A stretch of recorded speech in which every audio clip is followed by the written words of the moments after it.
Okay, there we are. Okay, sir. I'd like to call to order this North Bend City Council work session and executive session agenda for Monday, October 12th, 2020. As always, I'd like to welcome you to our meeting and express our appreciation for your involvement and participation in local government. Having said that, if you need an itinerary, and no one's here to need an itinerary, so we will move ahead. Item number 2 is the recreational marijuana ordinance. All right, so traditionally, I suspect the city administrator introduces this, but I'm going to, since marijuana is not my expertise, I'm going to ask for some assistance as I go through with this. This is actually incorporates all of the administrative changes and cleans up and puts teeth into your ordinance, which I understand has been discussed at great length and should be reflective of what the council is seeking for, and then will allow enforcement from the staff side. But it codifies any of the changes and your class violations, and then proceedings for violations. Lee, did I get it right? Thank you. I noticed on 5/31/030, it says beginning January 1st and ending December 31st of the next year, which means it's a 2-year job.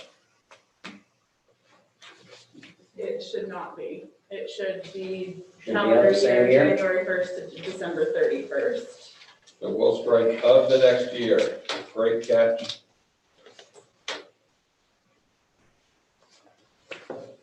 And then clarification that if they apply for a permit, all their taxes have to be up to date, state, our city taxes, so we don't get stuck for another $80,000 like we did for Stoney's. Is that correct, the way it's written? That is a correct statement, yes. Although we will not know at the state side who is paying in at the state level. But yes, as a local administrative side, yes, sir. But the state collects our money, so how do we know if we can't check with the state? We'll know if we have any monies owed us local permit-wise things. But as the actual ordinance, it's a state regulatory, if I'm not mistaken. And I'll certainly ask for feedback, but Because that's how we got stuck with $80,000 from Stoney's is we have no way of checking the state money and the state collects our money. And so our 3% gets locked in and we end up with $80,000 down and no way to collect it because the state hasn't done it. And I'd hate to give them another year. amen to that. Mike, do you have any feedback on that one? It's fine. Actually, have you got Jane on here? Today, no. On Zoom, no. Yeah, she didn't show up. No. Okay, is this something she did? Should we not be able to have that up to date every year, Mike? Well, we should be able to get information from the state. There's a lot of things the state should report in relation to marijuana taxation and receipts that isn't being reported. It doesn't mean it's not going to be right now. I don't have up-to-date information on that. Yeah, but the marijuana tax should be paid every quarter. And if we should be able to access OD, or Department of Revenue, to find out if they have in fact reported and paid. I mean, it's gonna take another 90 days after that for the state to give us the money. But we should be able to know if they're in compliance. It sounds like there's Fairly confidentiality rules. But if they're It's not, not a doctor, Well, they're not releasing the information. that's the state of Oregon. I mean, if the state won't give us the information and we give them another permit for another year, then we're down 2 years. And we're, And how do we find that information out? Good question. Do they have to certify or can we get them to certify that they're up to date? they can sign anything they want. I'll reach out to our sister cities via the city county managers listserv, see if I can get you an answer for tomorrow. Perfect. Because it's a valid question. Again, I'm still learning the state. it's gonna take me a while, but I know, under the revenue side, Department of Revenues generally have a lot of sweeping exemptions for what they call privacy. But let me get an answer for you. One other question here, it's got a format established by the administrator. The administrator's at the state. Trying to It's get got any Jane on this a second. definitions. Where you at? I'm on next to last page. 12, it says the format established, this is with every retailer must keep and preserve in an accounting format established by the administrator. I was just wondering who the administrator was. State of Oregon, Department of Revenue. And my other comment is that I see that where retailer must meet all applicable land use, building and fire codes. We have a marijuana shop sitting in town that's never been paved. The parking lot's never been paved, so they're not in compliance theoretically to have a use occupancy permit. So is that required at every renewal? And if so, how do we enforce that? I'm going to take a stab at this, meaning that as a local, issuing authority, if you're doing an annual licensure, even if they're not compliant, generally there is the wherewithal to give them notice and pull their license, which is the carrot and the stick. So again, walking into this, it's like, really what's the will of the council? You want it, we can certainly notice them on a renewal, or we can make it a compliancy issue and make it a carrot and stick and make it happen pretty quick. It's been 3 years. It'd be about time they pave their parking lot, like every other business should. Which one is this? The one right across from the community center. It's coastal highways, and it's my understanding they have an application in to pay, but they're working with the Public Works Department on specifications. There's a bit of a difficulty connecting it to the highway system. And so it's just an ongoing conversation, but you are right, they are currently not compliant and do need to pay. It's just a kind of an ongoing work in progress. They are working with us. I bet you it'd speed up a whole lot if they were out of business. Or if the code is adopted, they'll definitely need to figure out how to become compliant.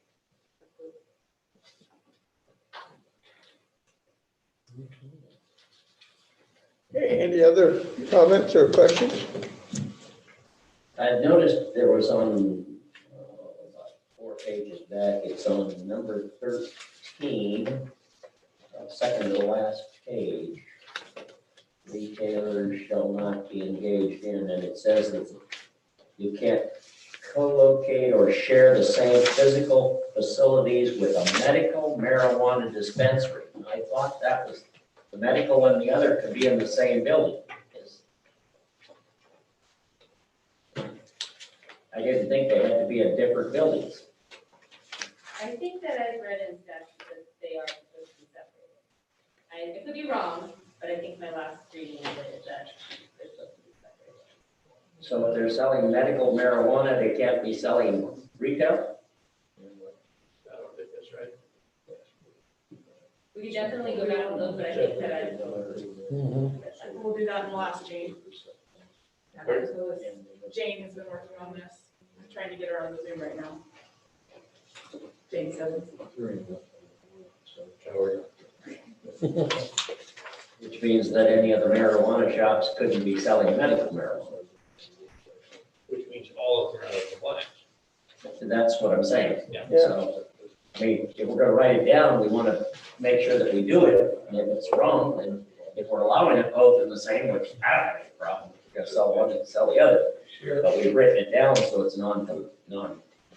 can't be that way, so. Right, so we either gotta fix it or get rid of it. Sorry. I wasn't aware of that. So checking the compliance and we'll look into the parking lot, the wording on for the calendar year, beginning January 1st, ending December 31st. Was there something else? I think that's it. This is administrative. And then the tax has been paid. Yeah. That is, Well, and how we know that, yeah. and certification, and I will double check on that. There's a blanked out area on the third page, number 3. And I don't know whether that blanked out area is blanked out or whether it's highlighted. It's highlighted, that was something she had added, after the last talk Okay, with you. because I wanted to. So, including proof that all taxes and fees owed to the city are current, and then under the 531.040, that they have to sign under penalty of perjury that certification that all current fees and taxes owed to the city have been paid. And then the penalties for that, they are referenced in the ordinance, and one being administrative and the other being, you've got those in front of you. Yeah. And the other being monetary.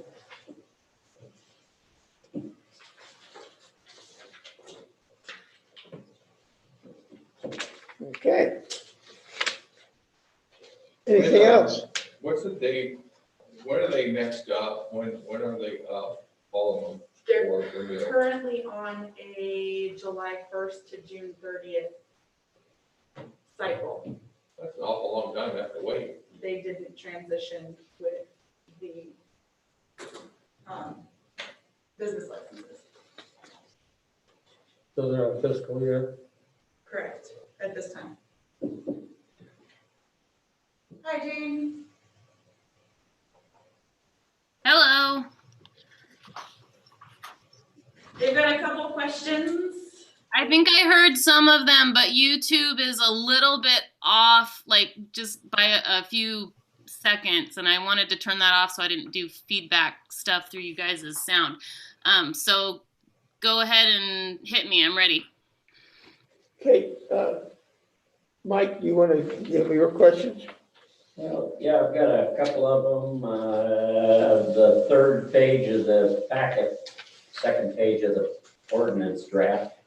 The taxes, can we make sure that, how do we make sure that the city taxes that we are owed are paid before we give a renewal? So we don't get stuck like we did on Stony's. Theoretically, they pay them to the state, but they're our money, and we're out $80,000 on Stony's because nobody bothered to check. Right, and that is part of the reason for some of the language that was in here, and I think it's part of the reason that we started working on getting this ordinance in place. So you probably noticed that I think at both the renewal and at the initial application, they have to provide a form that says that their stuff is up to date. Actually, what I think we said is that they have to show that, or they have to be up to date on their taxes.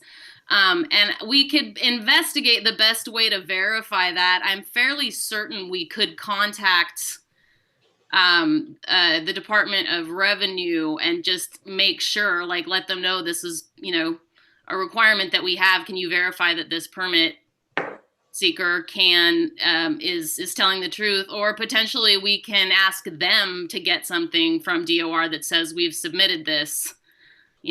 It's not our fault. It took DOR a year to turn it around. Either way, I'm satisfied either way, as long as we have an answer and we know we're not behind on the taxes like we did on Stony's. Right, that's a requirement. They can't get an application approved and they cannot renew an application unless they can show that their taxes are current. Other than just a statement from them that says they are. Say that again?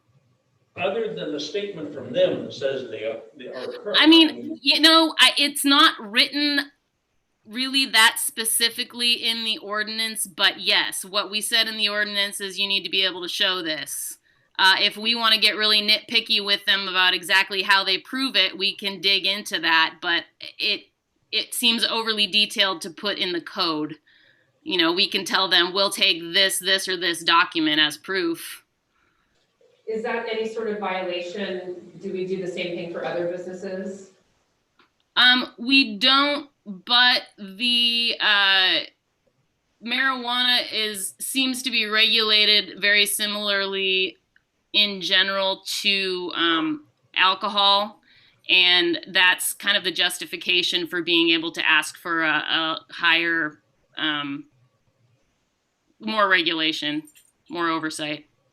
Okay, but OLCC, I mean, if a person doesn't do whatever they're supposed to do, they're shut down. Right. With a marijuana dispensary, if they don't pay their taxes, they can go on for a year or two or whatever. Right, which is why we are trying to get an enforcement mechanism into our own ordinance. Then we should be able to require proof of payment and compliance with ODR before we renew the license. Isn't that what we're doing? This is David Miller, the city administrator. So there's sort of kind of a conundrum here. If I go to XYZ business and I say, sign here, and you under oath say that you are in compliance and you're paying your taxes to the state, and they lie, and then in a year from now, I'm supposed to get what, quarterly here? Yeah. Supposedly quarterly. But if I've gone, and I'm $80,000 in the rear, which elapsed, how long? Is that a year's worth, 2 years? Couple of years. Okay, so if that doesn't happen, I see the conundrum where we actually don't have any proof. And so and again, this is whether or not we have lawful right, but I have seen where entities can be compelled to provide, it's like hotel motel tax, you fill out a form, you submit it, you submit your tax, where they are showing what they have sent to the state, but it cannot ever be disclosed. It's, it's very, very heavily regulated. And so I don't know if there's any opportunities in our current law that would even allow us the opportunity to mandate that, they've got to send a quarterly statement to the city showing us that they're in compliance. But it would, that document, those records would have to be heavily limited access. Or normally, you also could have compliancy where generally code compliance or the finance director or someone, has to sign paperwork, and they can go in and usually audit and inspect. It would be like when you do an audit of your franchise fees. So I see your conundrum, your question here, and I get it. So it says you have teeth, but I don't actually see teeth. What I see is I've signed something and I swear, which is false swearing. I get that. But if you're out and you're not paying in a quarter or 6 months or a year from now, what do I really have other than a piece of paper and false swearing? Can I check in here real quick? Please. So I think that we maybe might have added more weeds than are actually in the ordinance itself. No pun intended. The ordinance, I'm going to pretend I did that on purpose. The way that the ordinance is drafted, it just says that we require proof. And what we can do is say, or is go ahead and say we want proof, and then we can look into the best way to get that, or the best several ways to get that, and make those recommendations to the business owners. And as far as what those potentially,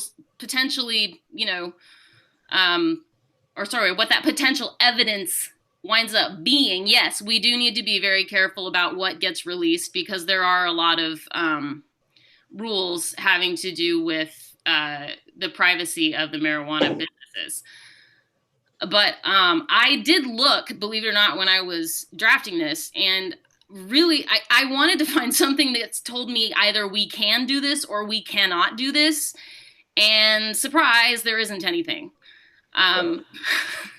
So that's what Terrence and I were working on at the time that this was drafted, and so we put it in. If you guys want to take it back out, obviously that's why you're there. You're the council, but it's there to try to get some assurance that we're eventually going to get paid for having these businesses in town.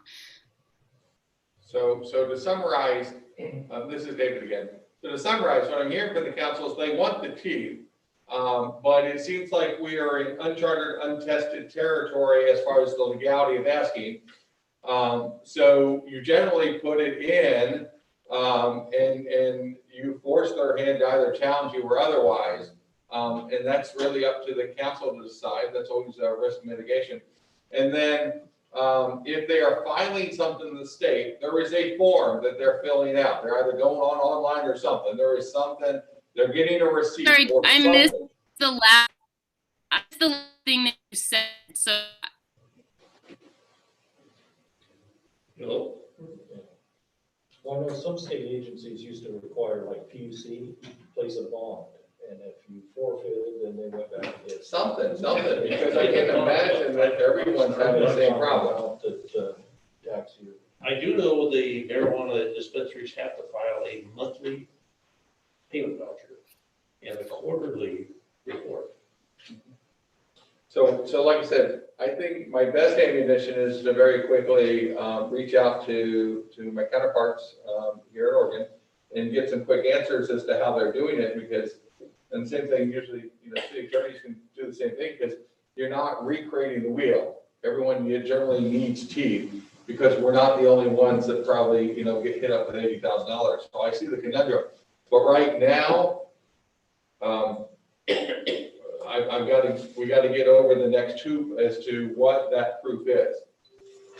We have to figure out what the proof is, because, and I'm not really apt to want to wait to, July 1 on the honor system, because money's everything.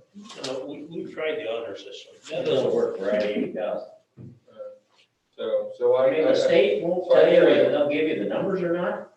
I'm gonna find out. I have no clue, but I will find out for you. Renee will know more. She's signed into that system, but she's Okay. unavailable today, and we didn't foresee that. Okay. I think you could check up on the Oregon Department of Commerce and see if they're current on their filings and payments. If the state will give you the information, it's just a matter of finding out what system you gotta go through to get that information.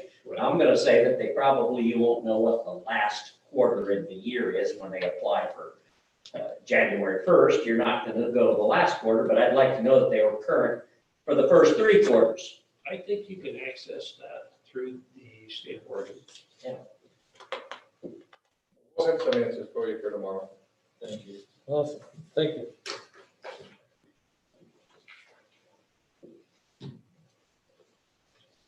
Okay, anyone else? Okay, item number 3, review the city council agenda for October 13th, 2020.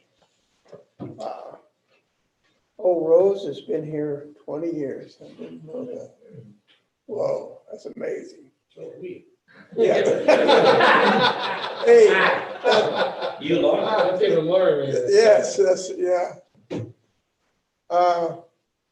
But anyway, the resolution 3291, North Bend sanitation rate increase. Is that still connected to the cost of living and all those things? Yeah, Andrew's here if you have any questions. And Bill won't talk about Yeah. He won't talk about it. We'll talk to them. Welcome. Come on up to the, that way you can get on the mic.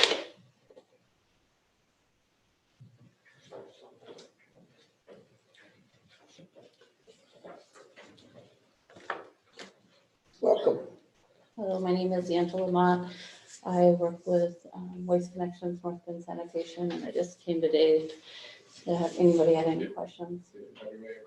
Kaylee, is the microphone close enough? Will they pick it up? Yeah, the microphone distance. Apparently that was an issue, so I apologize. With my mask, can you hear me?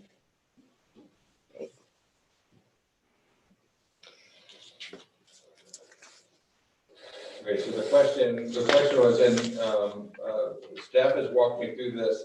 This has been calculated in the same form fashion as it has been in the past for the CPI increase in this particular ordinance resolution, correct resolution. I didn't see anything out of the ordinary in there. So you're asking for 75% of the CPI? I don't see a problem. Right, the CPI last year was 2.5, so 75% is the 1.9, 43 cents. 43. I don't have a problem. I mean, costs go up.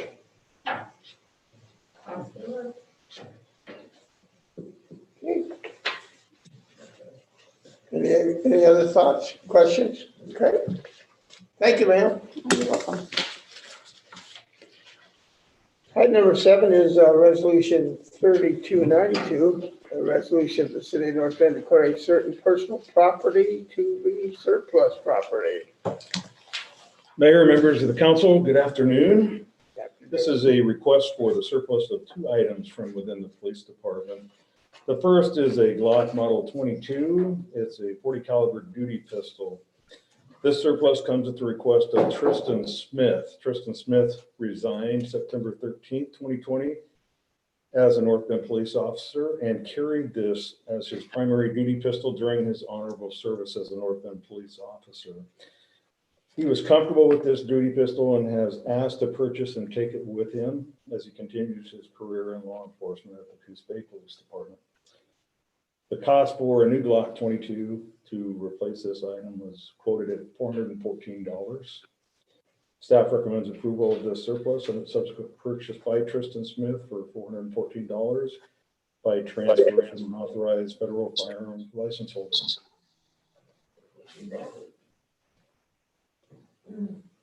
Questions, comments? He's just basically wanting to buy the gun that he used. That is correct. And we've made these accommodations in the past. And then that's enough money to replace that if we need to of some sort. It is exactly. He's actually paying more money than the used gun is worth. So. Absolutely. With no other questions, item number 2 is a ballistic vest that was worn by Tristan Smith. This item is valued at $679, and the surplus comes at the request of the Coos Bay Police Department to purchase this ballistic vest that was worn by Tristan Smith. The vest was originally purchased in fiscal year 2018, and we paid $679 for that vest. It was not purchased under the Federal Ballistic Vest Partnership Funds. Staff will recommend approval of this surplus as well and a subsequent purchase by the Coos Bay Police Department. And a little bit about vests. Vests, when worn by the user after a length of time, they kind of become form-fitting, and they also absorb odors. So if you catch where I'm going with that, nobody else really wants to wear Tristan's vest. Okay, any questions, comments? No. Thank you, sir. Item number 8, ordinance amending the text of North Bend City Code Title 18 zoning to include regulations specific to residential short-term rental standards. Good afternoon. It's with us once again, right? Yes, so this is a follow-up to what council approved back in September 22nd with the land use case amendments for residential short-term rentals. So when the ordinance is passed, that officially finalizes, makes all those proposed text amendments final, and 30 days passes, and then those will be in force. Any questions? So there's no daily limit on how they can run it. No, the change was that we took that daily limit out and put in 64 units maximum number of licenses in the city. Yes. Which could be adjusted. if you want. Correct.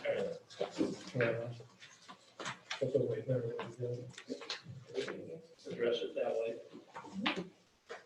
Not a problem. I'm sure it reflects everything we've been discussing, right? Yes, and it has findings will be attached to that to adopt along with that ordinance that will encompass everything that was discussed. Okay, no questions or discussion? That's a lot of work. Yes. But hopefully it'll be good. Okay. Ordinance 2041. An ordinance of the city of North Bend repealing subsection 3 of North Bend City Code 3.12.030 exemption from transit room tax. And I'm just up here to say that that's just, that was what council talked about. And so this is just simply to repeal that subsection, which will make all operators of residential short-term rentals responsible to collect and remit the transient room tax. Pretty straightforward. Yeah. Thank you. Okay, thank you. Thank you. Item number 10, authorized payment to Hughes Fire Equipment for emergency repairs to ladder truck Waterway. Good evening. Welcome. So we had our annual ladder testing, which happens every year. Obviously, that's why it's annual. And Underwriters Laboratory came in and they discovered that our Waterway on our large ladder truck was actually leaking. That's a bad thing. And they require, before they will certify the ladder truck, that we have to have the gaskets replaced that are leaking. So short story is there's only limited places that can do this. We can't pull it on the back ramp and just do it the way we used to back in the old days. This has to be a certified company. Hughes is that certified company that's most closest to us. The gasket kit alone cost $5,400. It says fire truck on it, so we have to have the right one for it. And then another $1,300, I believe, or $1,500 to get it put in place. The total bill will be $7,017.85. And we did get a call that the gaskets are expected to come in tomorrow. So, but the technician that's working on it, they wanted the same technician to work on it. And apparently he's a hunter. So he's off in the woods somewhere for a couple of weeks, but we're going to take it up to them next week. So as soon as he does get back, we're going to be able to get it done as soon as possible. How long does it take Jim for yes, In a perfect world, a couple of days. Well, 11 hours. That's what it says, 11. For labor. Yeah, for the labor. So That's what they that's quoted in. That's good. This is, no, I know there's like a sinking fund for another like ladder truck, Mhm. right? Is that for this one? no. Okay. So that's specifically what you guys have approved, the replacement fund for future fire purchases. This is going to come out of our normal materials and services budget. Budgeted. How many more And- years does this one have? As I recall, off the top of my head, it's we have one more engine to purchase, so we're talking 7 or 8 years. Not to go on too much, but as you recall, we did go through an extensive study, and NFPA has recommendations of when to replace these, and we've extended those recommendations out a little bit. Our rationale for that with our ladder truck is we do what they call a non-destructive test every year, which is more extensive of a test. And that's one of the reasons they discovered this. If they do the destructive test, it's not quite as extensive, but we would rather go the extra mile, being that it is a 1995 model.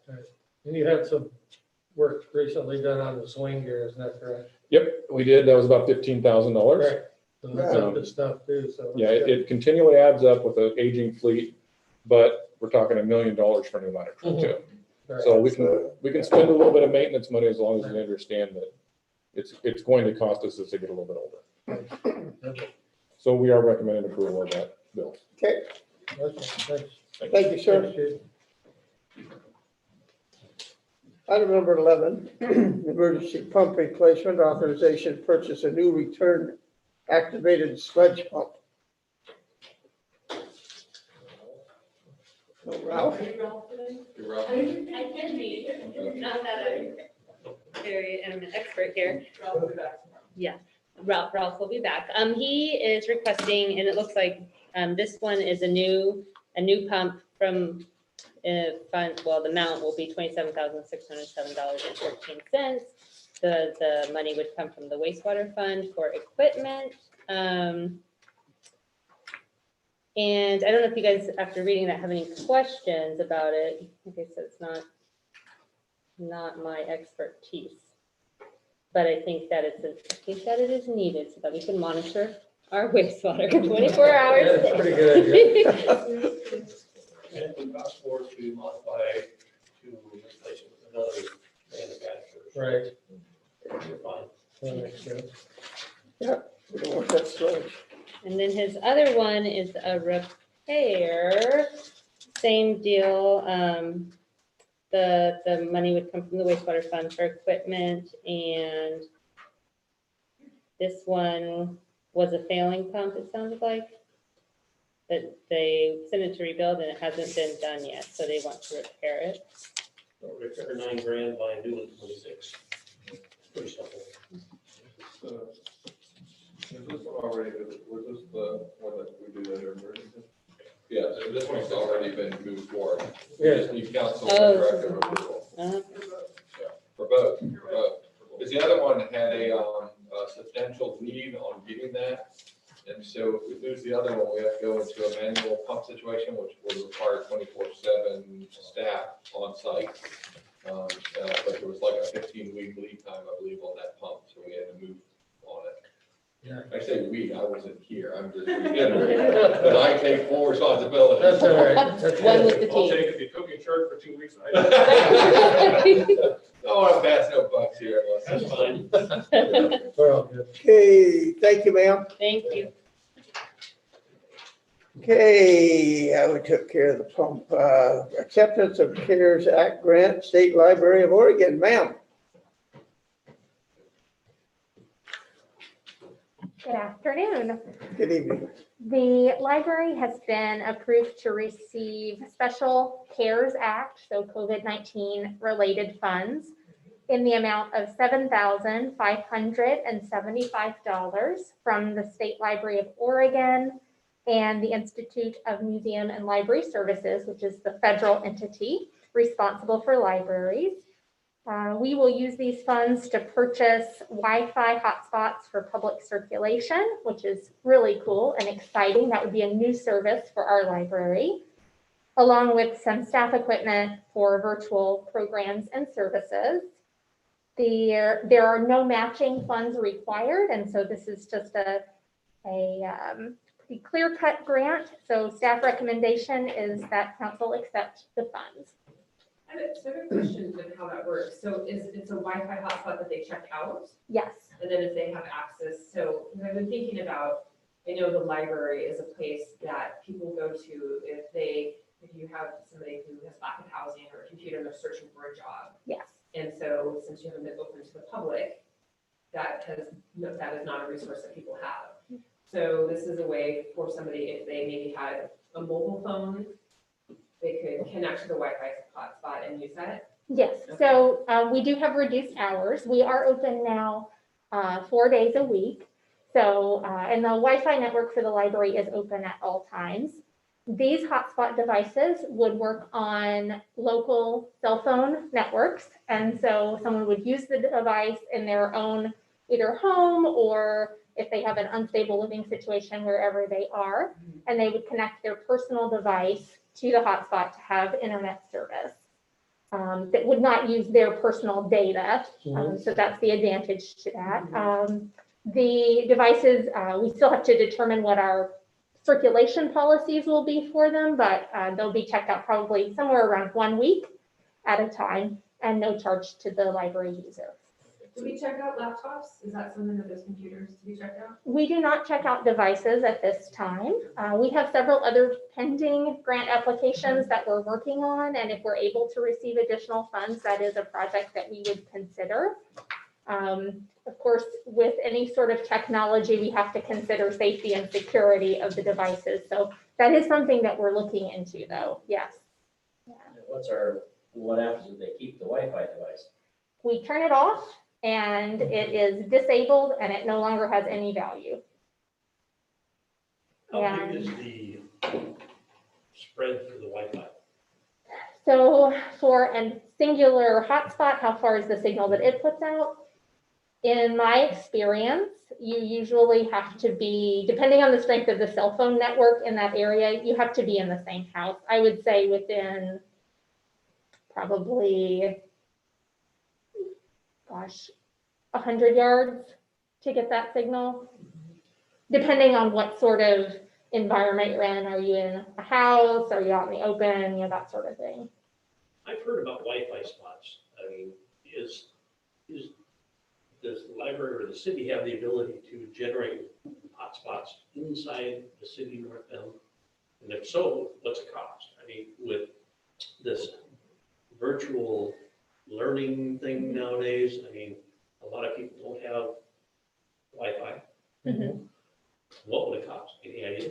So we currently have a hotspot at the library that projects into the parking lot, and it's accessible on the street around our building. That's kind of our range.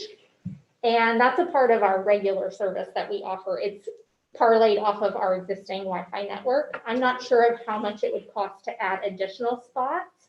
Well, maybe the question is to you. Yeah. I mean, can the city do that? The answer is yes, the city can do that. In fact, a lot of cities have gone what's called smart cities. We have a version of that. For instance, I'm not as familiar with the fire vehicles, but certainly on the law enforcement vehicles, when the dash cam is within range, it's using the equivalent of a Wi-Fi or LTE network to download that captured video into the server so that the officers never touch it. The only thing that's different is their body cams that come and are dockable. A lot of cities will actually do everything from their traffic lights beyond to smart city technology. So what you're starting to see now is a lot of small cell technology where they'll approach the cities and they'll utilize traffic lights and the other, or they'll put monopoles in order to wire your city. And so there's a phenomenal amount of federal dollars, to be able to do that with a concerted plan in place. So you can make your entire city as smart as you want. Not that not doing it would make it dumber, meaning smart city in the fact that being enabled to be anywhere just about and still be able to connect to the internet. And Right. so when COVID hit, a lot of school districts had parlayed into potentially looking at hotspots. And in fact, some school districts bought, hotspots for any of their kids, their youth. And depending on where you are, found that some work and some don't. So you're always in terms of that technology. Same thing with, water meters, sewer meters, water meters, electric meters, natural gas meters. That's all smart technology. So it's whether or not you move to enable that and make it a priority and then start to explore. USDA has a lot of Connect grant money for that. And then there's CARES Act money. And in fact, I just saw an email where the International City County Managers Association just did a challenge grant where they'll say one city will get $15,000, just put in a proposal to say, we want to try to wire our city. And, I mean, can the city work with the school district to enable more hotspots around the city? it should be your local governments. It should be your school systems. It should be your hospitals who use it for telehealth. And then when you look at transportation, so it's more than just, there's a lot of folks that will benefit and can benefit from that versus just trying to find a Wendy's or McDonald's or the one block around, to do so.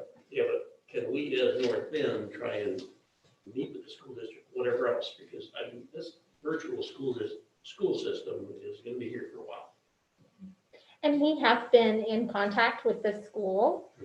We have good contact with, in particular, Lori Nordhall, who is at the high school. She's the librarian there. And so we do have an offer out to her, if you will. And she, regarding student access to Wi-Fi and making sure that as we proceed with some of our grant applications, that we're in contact with the school so that if they do have a need like that, we can partner with them. And so we've reached out and we haven't gotten a response with any specifics. They have told us that they'll let us know if there's anything that they need, but we are trying to make contact and connections with them.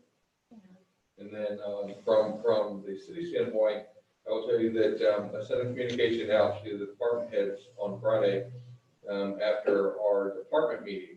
And because there is a allotment of CARES Act money that's available to us, and there's a significant amount of that money unutilized.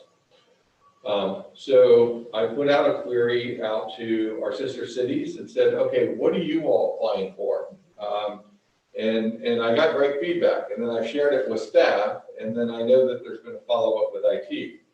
Because, for instance, under COVID, not everybody can meet in person. So I will tell you that, for instance, in Coos Bay, they said, we upgraded, our laptops, with governing bodies and the planning commission things so that they could actually facilitate remote meetings. They actually put intercom and security systems in another city because you have to be able to see folks and actually pre-screen before you allow someone in the building.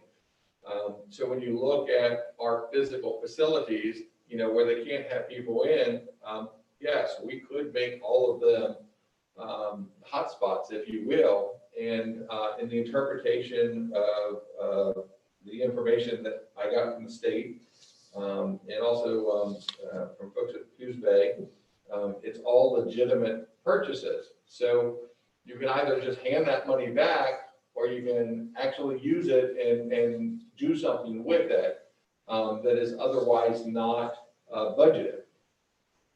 So the challenge was to the department head, start reading the information and get with Renee, and let's start making these submittals. And then also let's go back and rethink, for instance, like if the police department or the city administrator, the fire chief, or any staff member was at COVID-19 meetings, those are hours that can be submitted. The fact that the parks department is out sanitizing playground equipment or the public restrooms, that is all submittable. And we need to submit it because they are actually cleaning them at a higher significance than they normally would for that purpose. So we have to, and we'll be more aggressive, making sure that we get our bite at the apple there.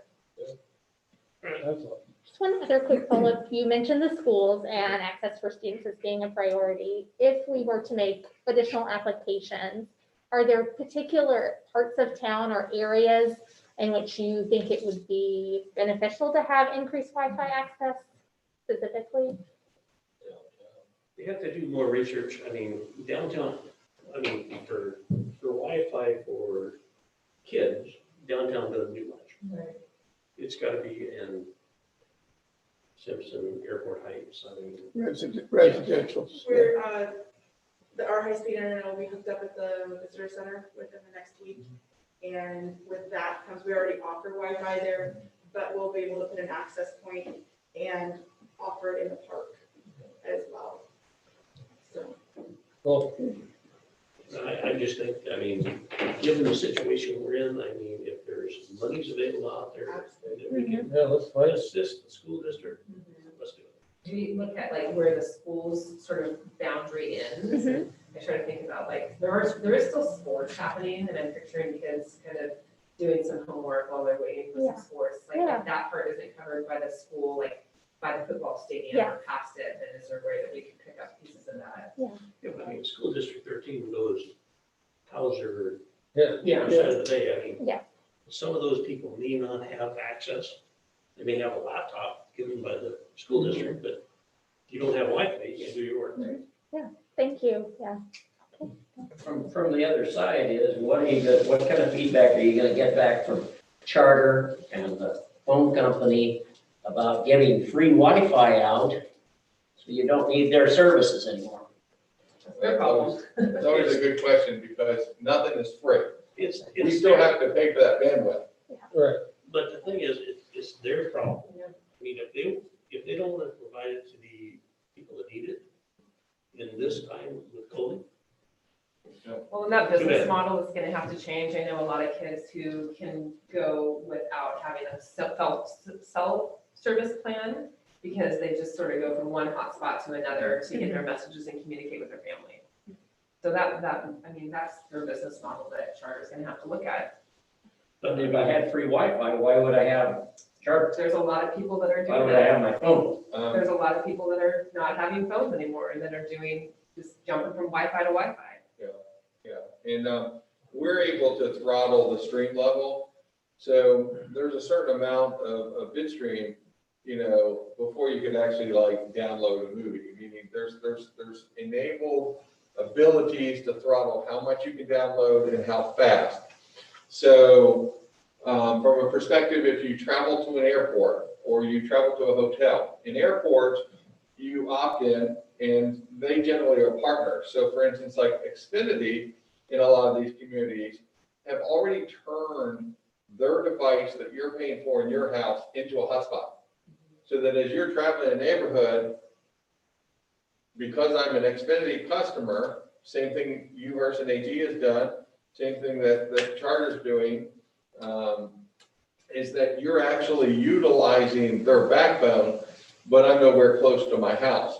In the airports, they'll actually partner up when it's like, well, you got to watch an ad, every 5 minutes. That's how they pay for it.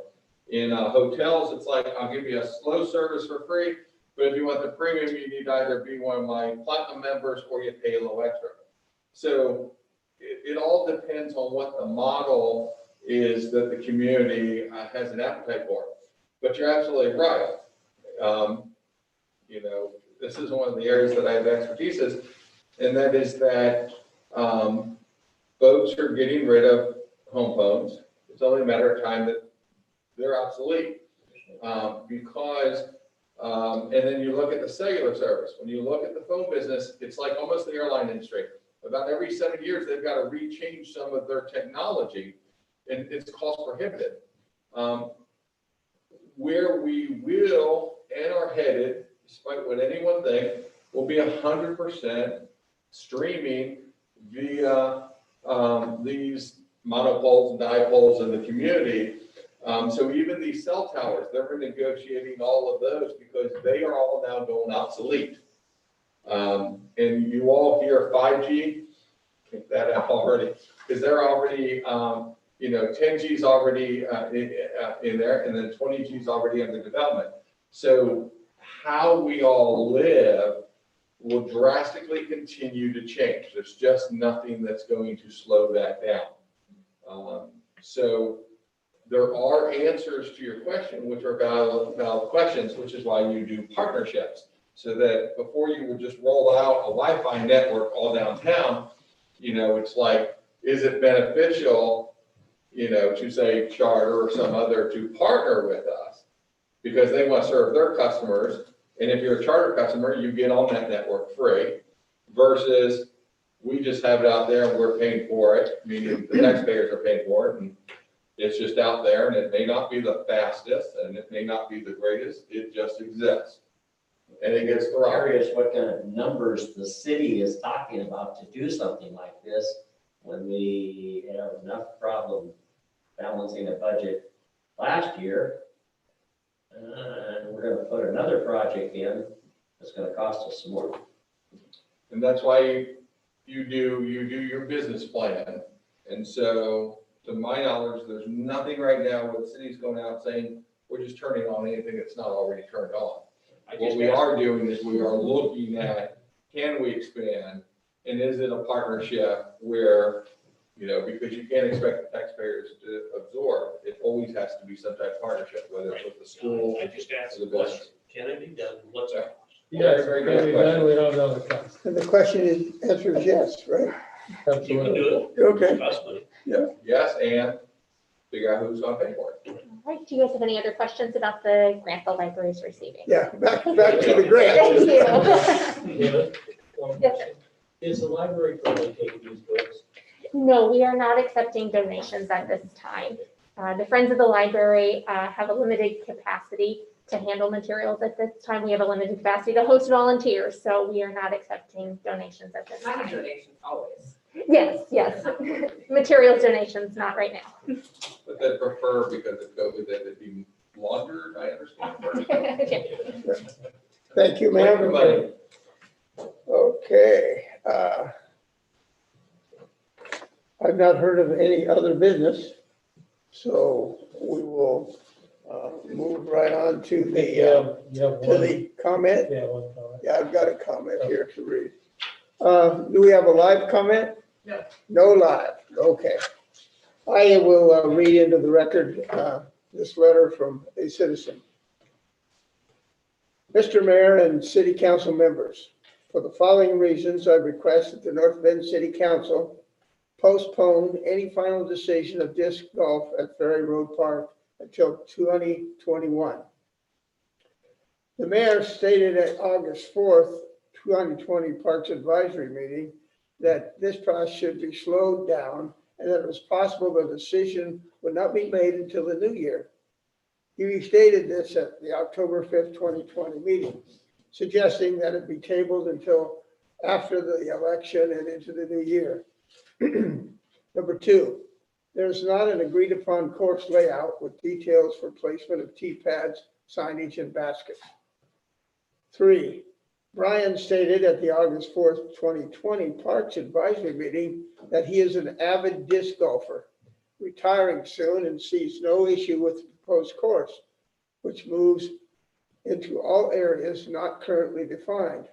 This raises the questions of conflict of interest and transparency in representing the community to determine the best use and development of our park. Number 4, Brian failed to distribute public comment letters to the Parks Advisory Board prior to the meeting on October 5th, 2020. He then advocated for approval of disc golf in Ferry Park without a defined course layout. His actions here go directly against Article 2B of the Advisory Board bylaws to survey the public and facilitate citizen input for the acquisition, orderly development, and ongoing maintenance of parks. 5, there has not been thorough research of the guidelines for successful placement of disc golf in a busy multi-use park. The public concerns have not been discussed or addressed. 6, this is not something that needs to be rushed.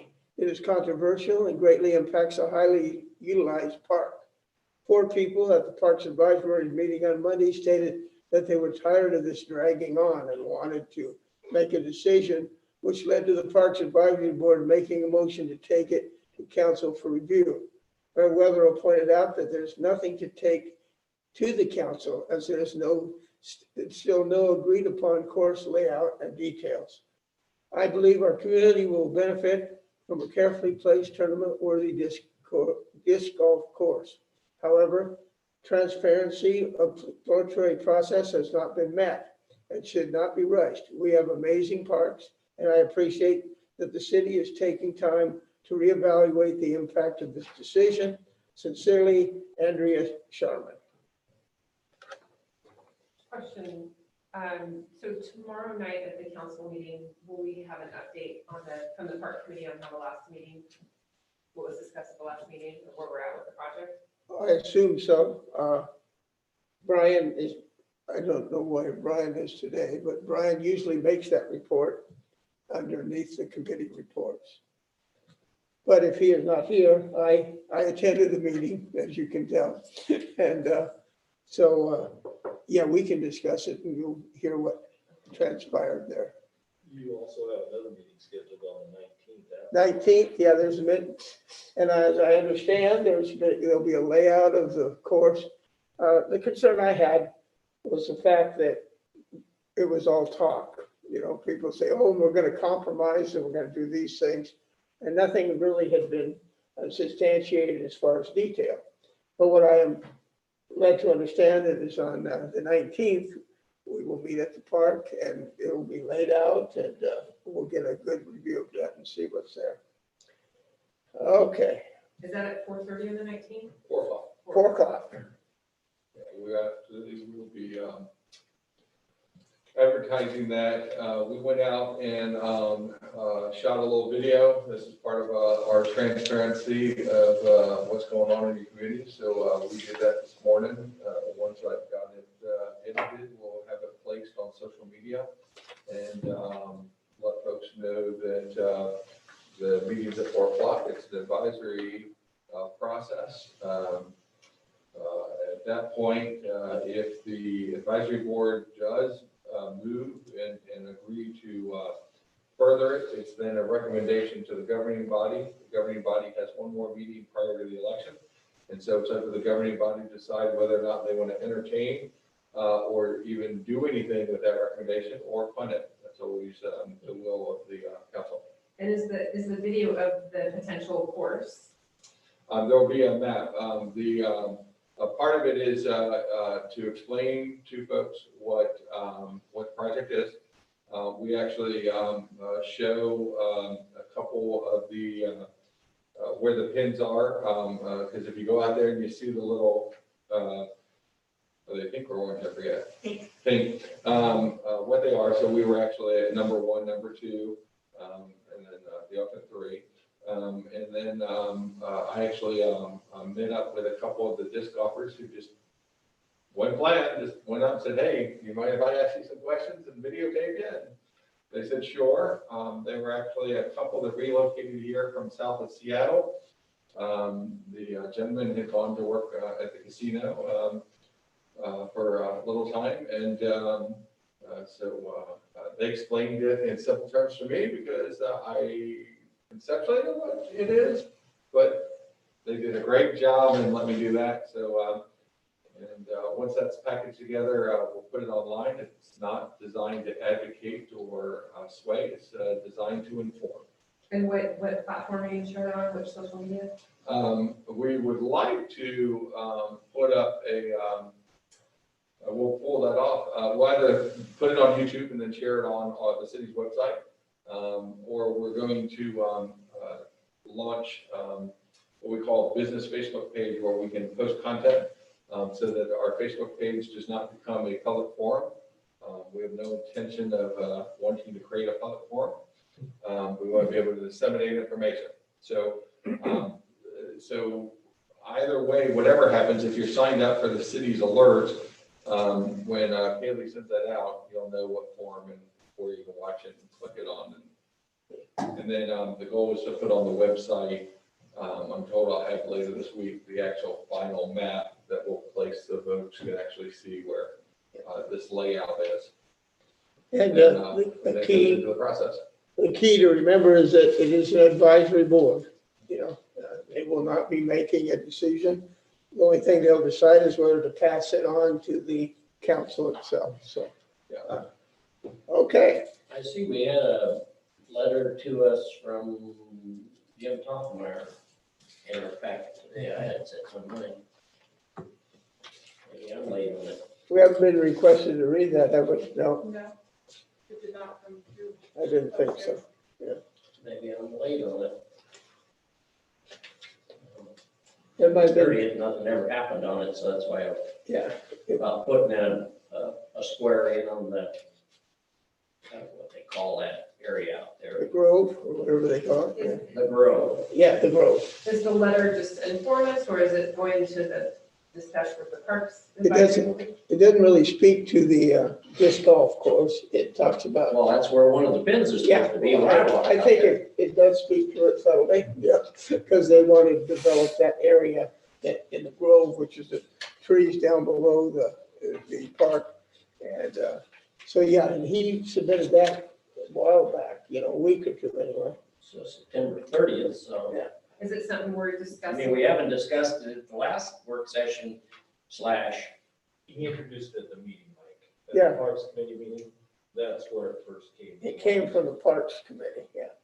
well, that's my first problem with the Parks Committee is that we don't find out anything that's going on till sometimes the night before our regular meetings, sometimes never. There's no written anything on it. We have no time to review it. It comes up, and you pass it. We have nothing to look at, just like that. I mean, if that was supposed to be in the parks or was introduced to the park, I never heard from it the last time. Well, We haven't even got a report yet from the Parks Committee meeting. So Yes. that'll be coming tomorrow night. Well, we should get it before our meetings, so we can talk about it at a work session. That's my point. Everything else we've got for a work session. We don't have the parks meetings, minutes, whatever you want to call it, at any meeting. And we just have it at the regular session, yeah. So then we're down to the day before, a work session, you get information, and you're expected to approve the minutes of the parks meeting. Pretty hard to approve when you can't even read the crazy thing. Well, we're gonna have another meeting on the 19th, so it's a moot point anyway, so. Well, Like I say, we should have a should we report discuss every this meeting. letter tonight? Is this- That's the will of the council, if you all wanna read it, discuss it, I mean, Looks like 8 pages long. I think it was just put in there informational, but, Right. I mean, you all can read anything into the record, I mean, that's your prerogative, and, you know, Right. mayor runs the meeting. Well, we did not have a request to read it into the, matter of fact, we didn't have a request at all from Mr. Toffelmeyer. Right. What would be the next step of this? Is it to go to the, is it something that the council does, or does it go to the parks? Hopefully it should be discussed at the Parks Committee thing. I mean, Yeah. hopefully that was presented last time. Well, and he distributed that after the meeting, basically, because he gave me one anyway after the meeting, Well, but, we will have a discussion tomorrow about the Parks Committee meeting. Yeah. We can incorporate that. yeah. Just that- And if it's your desire, we can read what Mr. Toffelmeyer has to say into the record. Even though he didn't ask for it to be done. So maybe we couldn't do that without his permission. It's public record, I mean, once it's submitted, but, Haley, how many total citizen comments came in that got distributed Friday? 25? So it's my understanding that 25 public comments came in addressed to the Parks Board that was distributed to the Parks Board. It's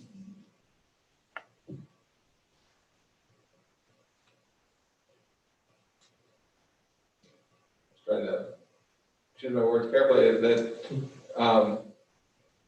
I think they should have gotten to the Parks Board a lot sooner than they did, and so that's something that I'm aware of and in tune with. I know the letter that was read in the comment, referred to bylaws, or an article. And I also have now learned that those bylaws have never been adopted, so they're not codified, they're work in progress. Yes. That's not to say that, my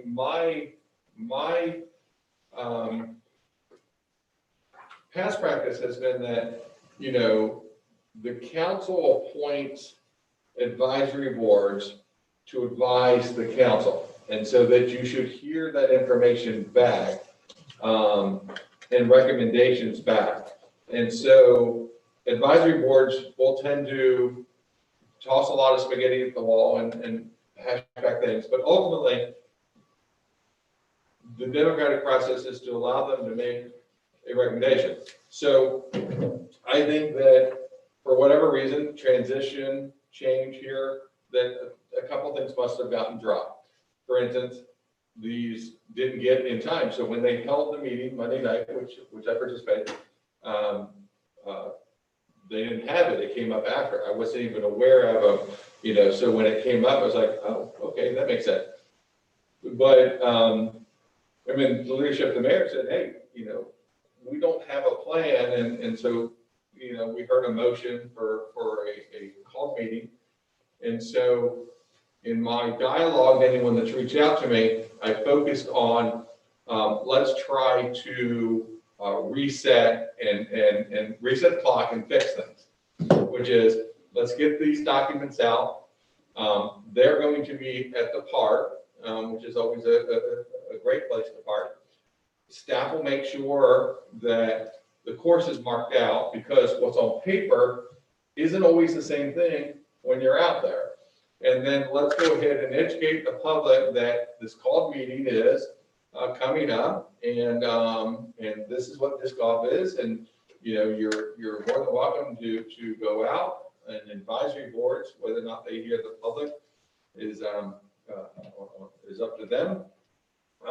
But at least they hear the same information, and then ultimately, whatever they decide, then a recommendation comes to the governing body. As a governing body, that opens the door wide open to your process, which I'm sure you're used to, and that is, thank you, we'll take it under advisement. We will push it forward where we'll discuss it at another work session.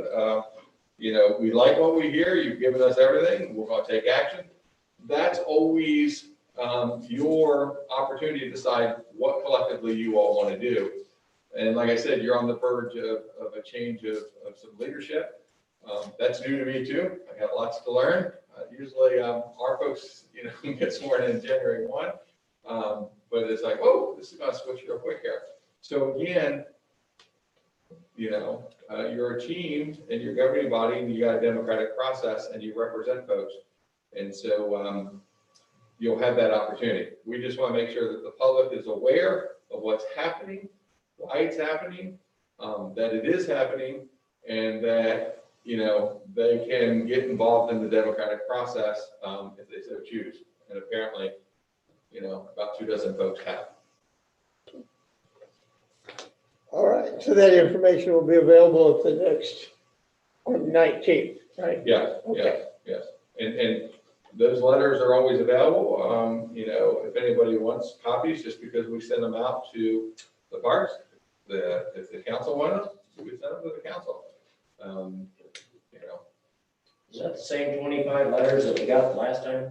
Yep. The only Pretty letters that much. have been received by our offices prior to the first meeting were handed out. Those are the ones that were handed out in your packet. Right. And then I've received 25 cents then. Oh, okay, so And These those are were additional, forwarded to Brian okay. for distribution. And most of us have probably received emails too. So. Okay. I assume that that would complete that situation, and we would, if there's no other business, we will, the City of North Bend Council will meet in a closed session pursuant to RS 192.6602H to consult with counsel regarding the legal rights and duties of a public body with regard to current litigation or litigation likely to be filed. The other one is the City of North Bend Council will meet in executive session pursuant to ORS 192.6602D to conduct deliberation for persons designated by the governing body to carry on labor negotiations. Representatives of the news media and designated staff shall be allowed to attend the executive session. All other members of the audience are asked to leave the room. Representative of the news media are specifically directed not to report any of the deliberation during the executive session except to state the general subject of the session as previously announced. No decision may be made in an executive session. At the end of the executive session, we'll return to open session and welcome the audience back into the room.